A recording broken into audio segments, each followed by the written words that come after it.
Yeah, put in more foods real quick.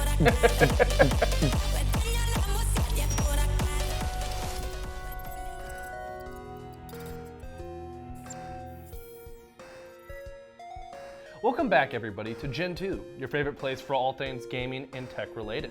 I'm your host, Gabe Chadwick. And I'm your other host, Evan Saxton. And with that, let's jump right into the news. The Feywilds await, and so too Nightingale.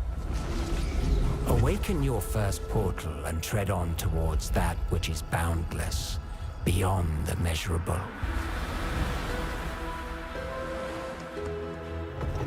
Sequestered, struck by woe and lacking supplies, the question becomes, wilt thou be a survivor?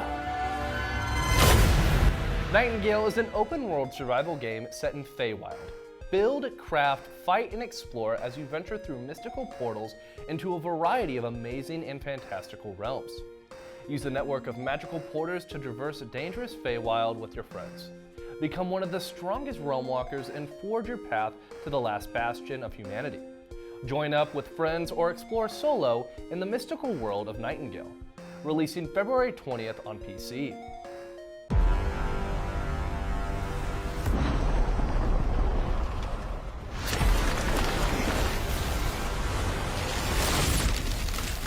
Commander, prepare to engage.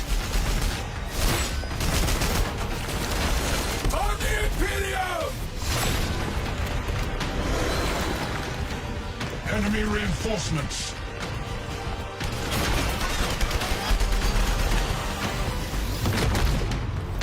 In death they fall, their duties fulfilled. And now, as bound by oath, another must rise. Lead humanity's greatest weapon, the Grey Knights, against the corrupting forces of chaos in Warhammer 40k, Chaos Gate, Demon Hunters, a brutal and fast-paced turn-based tactical RPG. Use your elite chapter of Space Marines, the Grey Knights, to try and stop the Bloom and intergalactic plague that has the power to corrupt and destroy entire worlds. Life in the 31st millennium is grim, but you stand as a bastion of light against the many threats of the galaxy. Use brutal melee weapons to eviscerate anything in your path, or blessed bullets and sidekick powers to wipe out enemies from afar in Warhammer 40k, Chaos Gate, Demon Hunters. Coming out February 20th on PC, PlayStation 4 and 5, and Xbox Series X and S. Now let's see what's been cooked up in the tech industry. The Imagineers at Disney are pushing the boundaries of the future with their new omnidirectional treadmill, dubbed the Holotile floor. With the revolutionary design of small button-like devices that can switch their sides or faces to roll objects across them. The treadmill is not limited to a single object either. As shown in the demo, two people could stand side by side and walk in either direction, and the treadmill can adapt to keep both people on it. And if that wasn't crazy enough, during the demo it was shown that the treadmill can be controlled from the outside by using hand movements to control the treadmill and move objects as if by telekinesis. And that's all we've got for news this week. Don't forget to like, subscribe, and hit that notification bell. Now for my favorite part, PAX.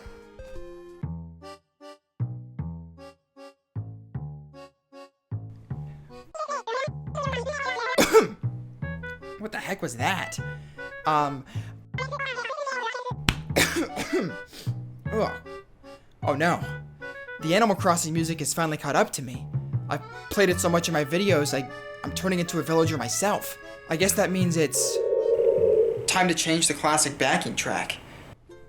That's better. What? You thought I'd make it a song from a different game series? What are you, crazy? Anywho, welcome back to Corby's Content Corner. I'm Corby, and this whole Animal Crossing music fiasco reminded me of the true, pure, terrible evil that is prevalent in the series. Tom Nook. Tom Nook is what we call a fearless entrepreneur. Or to elaborate, a smart businessman who owns many islands and allows for little critters and villagers like us an opportunity to build a paradise of our own. This rich individual is using his wealth to give to others. What a nice and kind-hearted person. Lies! All lies, I tell you! Don't let this little raccoon lie to you with his evil, crooked, and rotten schemes. He uses the idea of this island in paradise as a front to trick you and many other schmucks into owing him immense debt. I have been through this before. I know his tricks. It all starts with the promise of a fun new opportunity on this island, where he gives you the role of the mayor and puts you in charge of fixing up the island and creating a wonderful land for all. Tom Nook gives you a little tent and forces you to pay him back later to upgrade to a house. And he doesn't even give small prices for a bare necessity to living, or even let you pay it off in advance first. No, he puts you in massive debt off the bat, so you spend all your time on the island working for him instead of enjoying your life in paradise. Even creating things for the community that he should be funding, like a bridge to cross rivers across the land, is something Tom puts on you to pay for. I had to build this bridge from the ground up while he watched. If anything, he should be paying me. Speaking of money, one of the only currency systems on this island is called Nook Miles, which is completely made up only by Tom Nook. He is ruling over us to the point where he even controls our wallets. Wake up, sheeple! We owe him real money and find ourselves chasing virtual money just to try and catch up. What is this? 15 million merits from Black Mirror? Yes, I watch Black Mirror. Leave me alone. You were promised a better world and are instead trapped within the confines of this prison of an island under the mad control of this vicious raccoon. Makes me sick to my stomach. Anyways, I think that's all the time I have here, so... Oh no. My plan didn't work. See you guys next week.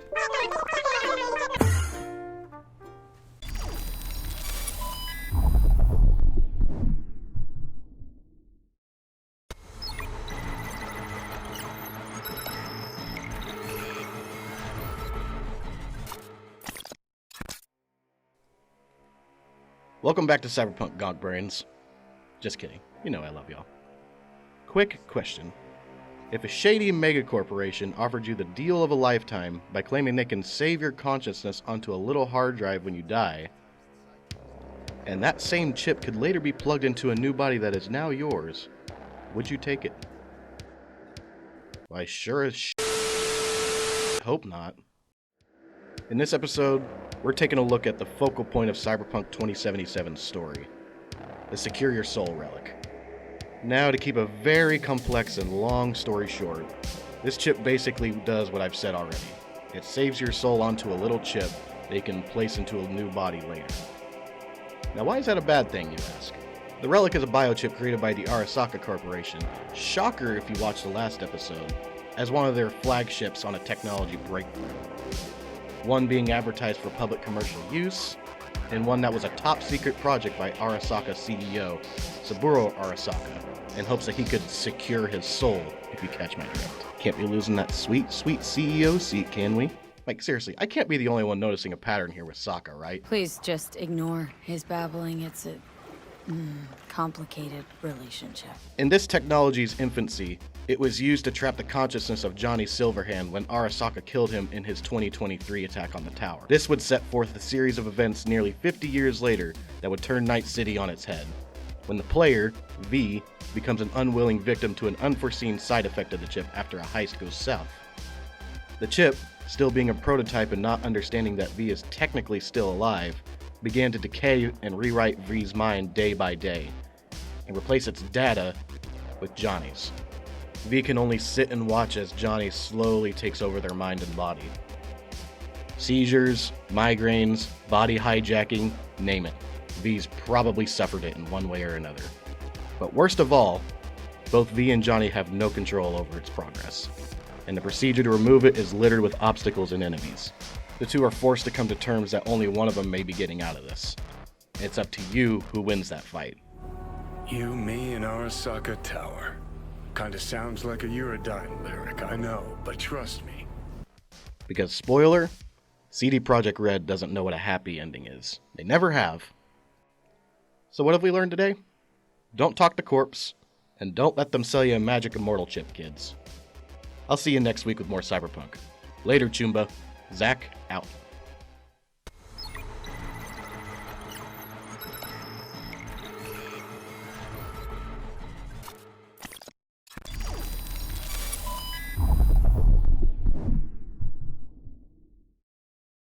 Running since 1971, broadcast 24 hours a day, 7 days a week, 365 days a year. featuring programs and news from National Public Radio, as well as Americana, jazz, and classical music. KXCV 90.5 FM Maryville, KNRW 88.9 FM Chillicothe.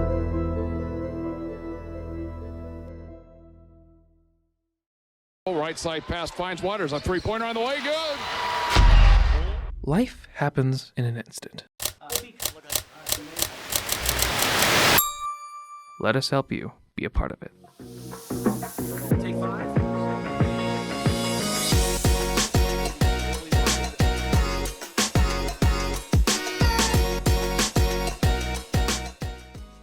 Live for you to enjoy.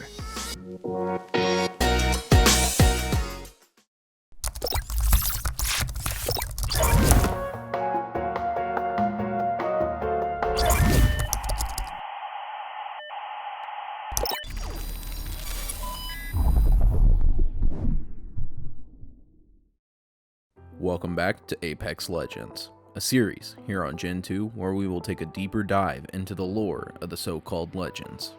This week, we will be taking a look at Rampart.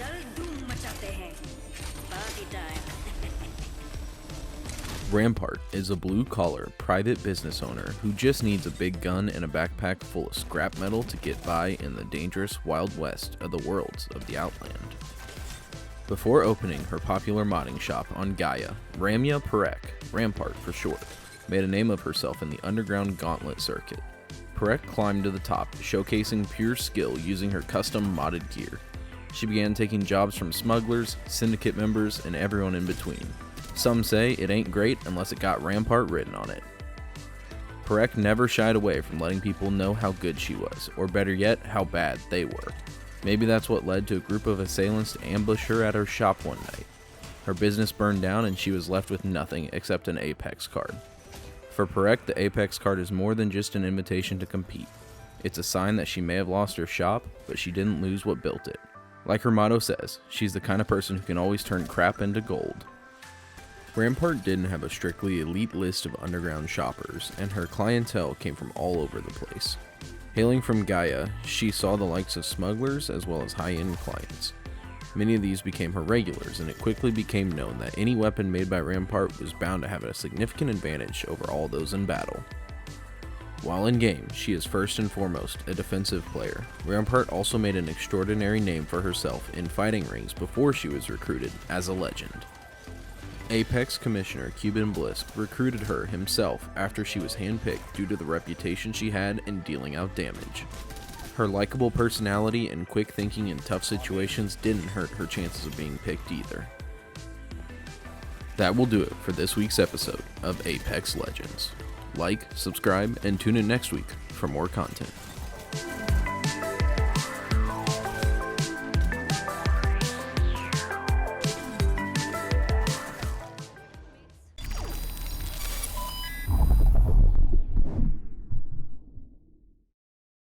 Dude, Evan, I just got early access to this new omnidirectional treadmill thingy. It's pretty cool, right? You're walking around. Dude, no, it can glide. You know? Yeah, okay, Michael Jackson, but doesn't that thing have like a telekinesis thing with it? Yeah, I think so. Well then, check this out.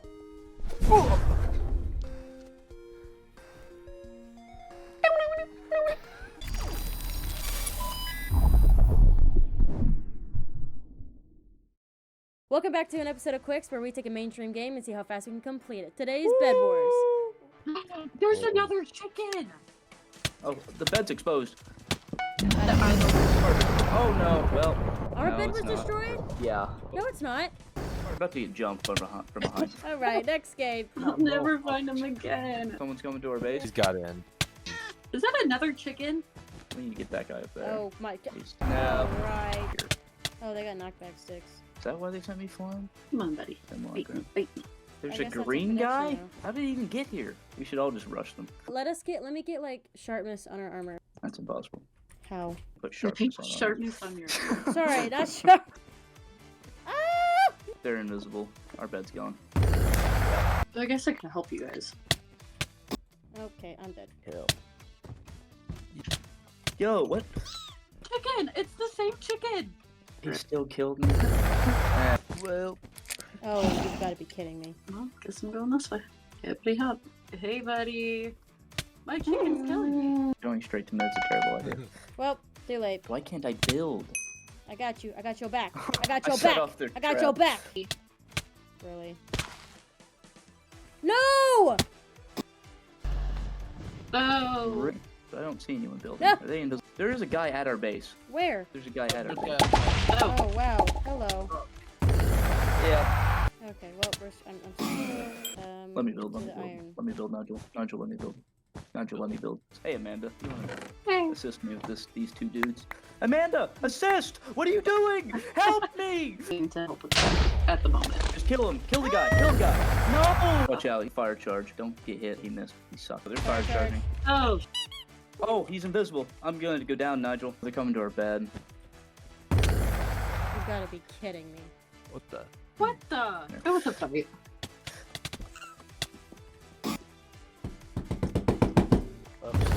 Oh, he jumped. Really?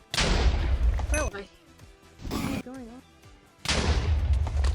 Okay. Good, I got you. Oh, you gotta be joking. What? What? This is the one. I can't handle another loss. Only one other guy here. He's refusing to fight me. Oh, now he's waiting for his teammate. Now he's gonna fight me. They have a loser on their team. Nigel, I trust you. Why me? Because his only other options are me or Katie. I physically don't think he's capable of fighting. Oh no, he is. He's destroying me. If it wasn't for that Kyoko wife guy, game over already. These guys suck. This is typically the part where they get to our base and break our bed in heartbreaking fashion. Gotta believe. Gotta believe. Yes, Nigel. Yeah. Yes, Nigel. 2 left. The other two suck, so lose the fight, Nigel. I lost. Yeah. How do y'all feel?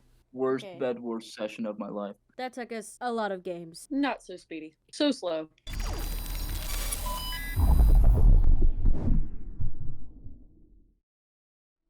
Hello everyone, and welcome to another episode of Rainbow Six Time with Reb, the show where I pick a Rainbow Six operator, tell you a bit about them, play a few games with them, and rate them 1 through 10. Once again, something to note throughout these episodes, I am not by any means a professional Rainbow Six Siege player. I'm pretty average at best, so please take everything I say with a grain of salt. This week's episode will be featuring a defender that I absolutely despise, and I do not like him whatsoever, so I wanted to get him out of the way kind of early. And the operator I'm talking about is Oryx. The main reason I dislike him is because he brings very little value to the team in a game that is very team-based. But he is mainly used to roam the map to pick off attackers one by one. Oryx is a 2-health, 2-speed operator. His primary weapons are the T5 SMG and the Spaz 12 shotgun. The T5 SMG is the one upside to Oryx due to its decently high fire rate and manageable recoil pattern. He has 2 secondaries, the Bailiff 410 pistol and the USP 40 pistol. I prefer to use the Bailiff 410 as you can use it to create head and footholds in walls. His 2 options for utility are both pretty good. He comes equipped with proximity alarms or barbed wire. I prefer the proximity alarms as you're able to set them up around the site in places that might be overlooked by your teammates. When an attacker walks in front of the proximity alarm, it begins to beep to notify your team that someone is in a certain area of the map. Oryx's special ability is running through walls and jumping through destroyed hatches. Yeah, that's it. The main thing I dislike about him is that his ability is useless to the team. The only real good thing about his ability is that he can use it to create rotation holes in the site. Before I hop into some Oryx gameplay, I'm going to go ahead and throw together a quick little mini montage of me just running through walls because I find it quite funny.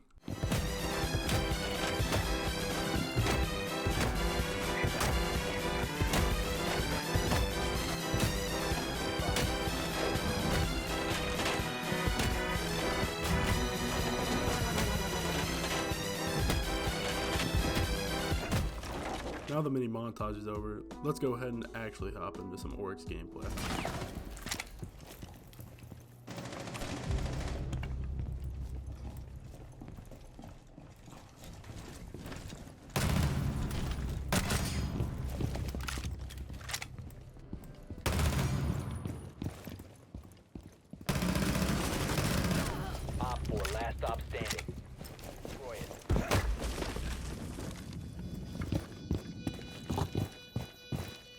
located. Disable it.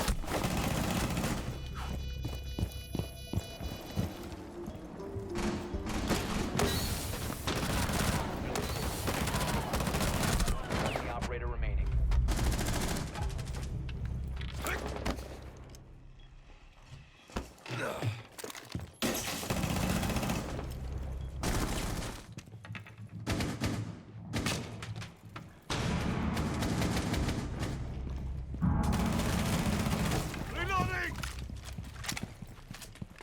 Overall, I'd give Oryx like a 2 or 3 out of 10.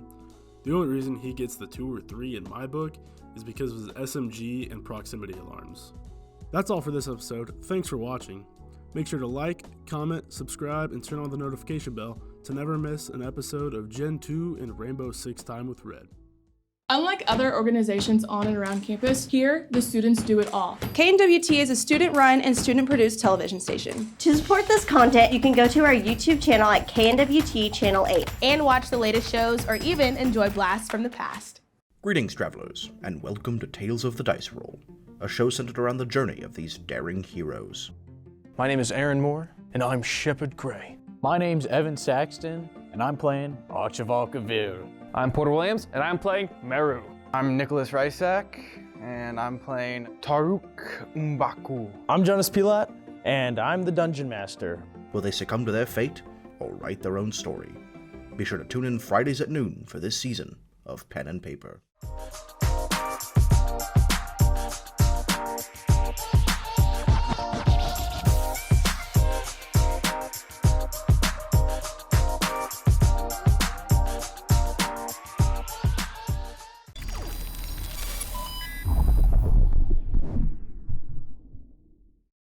Alright, welcome to the second episode of Free to Review. Today we're playing a very interesting game called Muck.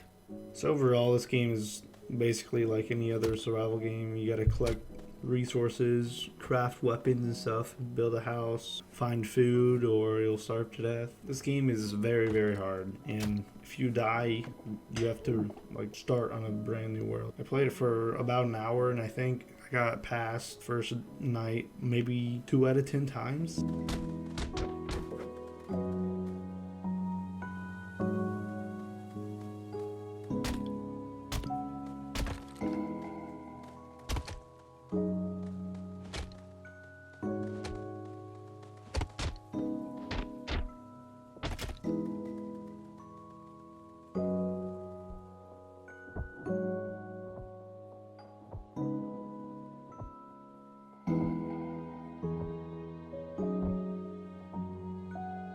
I think this game would be great if this is the only video game that existed. It would also be better with friends. So this game came out on June 5th of 2021, and it has a lot of positive reviews, like 100,000. Let's go ahead and read some of the reviews. I will leave the cat here so that everybody who passes by can pet it and give it a thumbs up and awards. It's the best review this game has to offer. Hit tree with rock, hit tree with rock, hit tree with rock, hit tree with rock, hit tree with... Yeah, you get the message. How about we read some of these? Very positive. Muck muck. Muck. A very good milk infused game. We miss you, Danny. It could be better. Very fun. Good. It's Muck. 10 out of 10. Alright, everybody. Get your popcorn. Because we're hopping into a game of Muck. Live in the flesh. Now, I know, I need to find a rock. I've played this like 20 times. Me too. With absolute...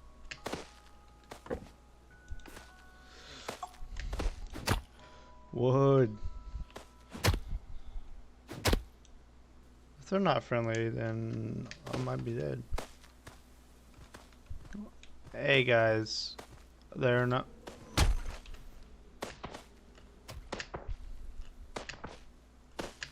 I can see you. Oh, we can actually do quite a bit. Okay. Your friend killed you.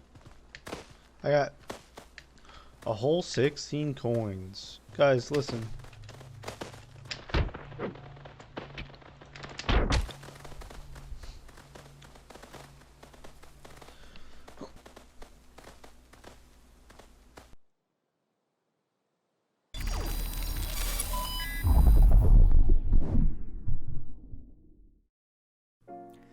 Hello, and welcome back to Know Your Tech. I'm your host, Evan Saxton, and last week we went over storage, and I hope that was able to help you out.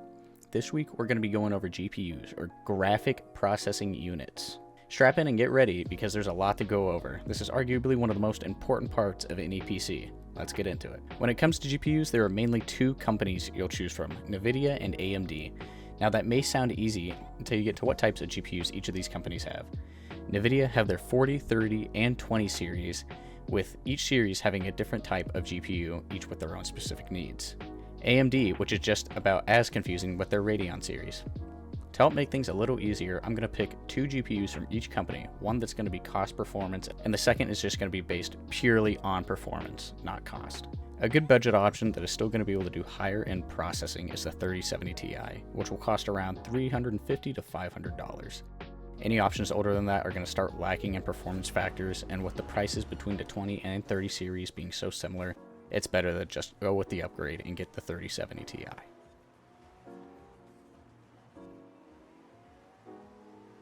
Now if you want to go for a more top of the line card like the 4080 Ti, that's going to cost you just the low price of $1,000. Being the newest and top of the line NVIDIA has currently, the 4080 Ti is truly a powerhouse. How much of a powerhouse, you ask? Enough to run a Minecraft server with realistic mod shaders. Yeah, pretty crazy.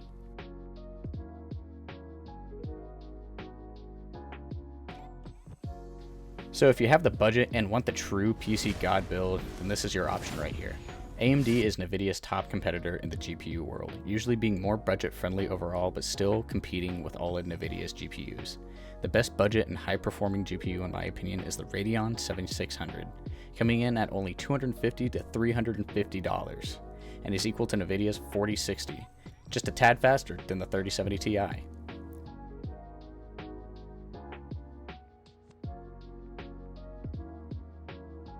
The RX 7900 XT, it's a mouthful, is AMD's equivalent of NVIDIA's 4080 Ti, but comes in with a much better price point of $500 to $750, depending on your memory storage for it. AMD also has their own line of CPUs that helps with compatibility too, but I'll touch more on that in a later episode. I've always been an NVIDIA fanboy myself, but with recent AMD releases, I've started to turn ship a little. But as always, you should do your own research after this to help find what suits your specific needs. Thanks for tuning in this week for Know Your Tech. Make sure to like, subscribe, and comment who you think is better, NVIDIA or AMD. See you next time.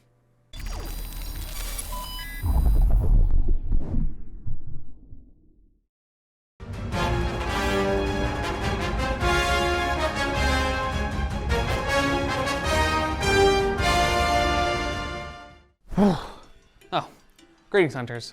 Don't mind me, I just got too close to the subject of our next monster field guide, Apex monster of the Coral Highlands and Freezing Gale Wyvern, Legiana. This monster is classified as a flying wyvern on account of its, ability to sing show tunes.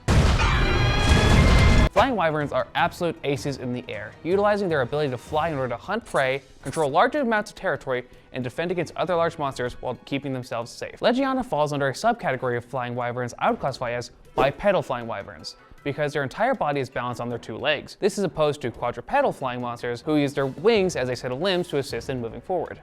Seen here with the fearsome Tigrex who is barreling right towards me.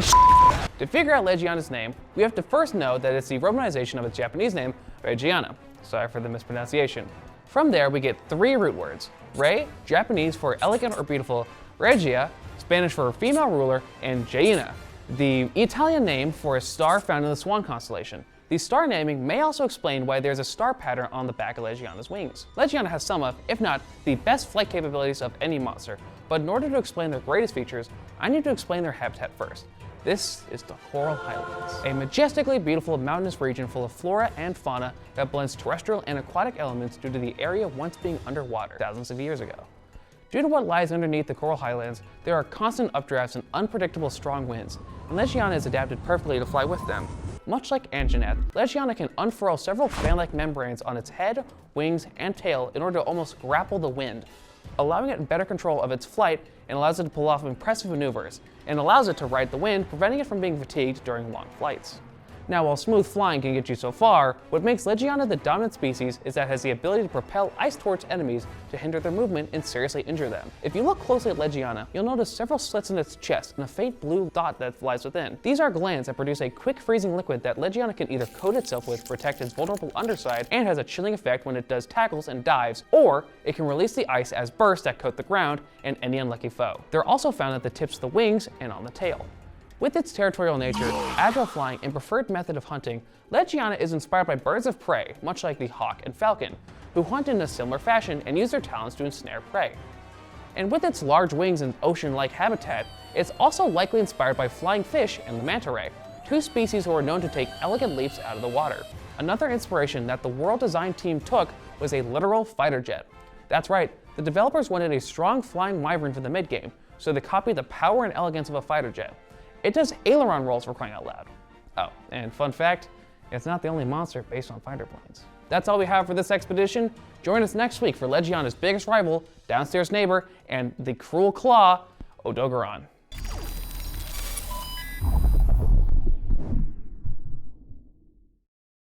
Well, that's all we've got for you this week. Don't forget to leave a comment down below about your favorite pack, and don't force me to use my mind. He's serious. He's kind of crazy. I am crazy. Dude, that camera was super expensive. What do you mean?